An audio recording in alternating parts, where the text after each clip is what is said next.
తాగుతున్నాను. నేను తాగలేదు, నాకు తెలుసు విషయం.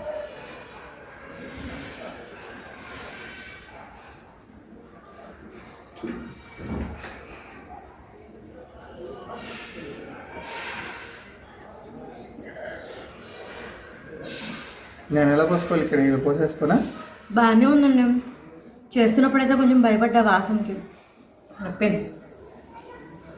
సరే నువ్వు పోసుకుంటావా? నేను పోయినా. నేను పోసుకుంటాను. జాగ్రత్తగా పోసుకో అమ్మా. నువ్వు పోసుకో పోసుకో పోసుకో.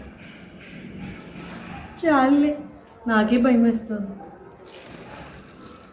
అయ్యో బుజ్జి, ఇంతలా పోసుకుంటారా ఎవరైనా? బా మొత్తానికి పోసుకున్నావు. ఆగాగు పులుసు ఇలాగే. నేను కొంచెం తలపైన పెట్టుకుంటావు అనుకున్నాను, ఒంట్లో పోసుకుంటావు అనుకోలే. సరే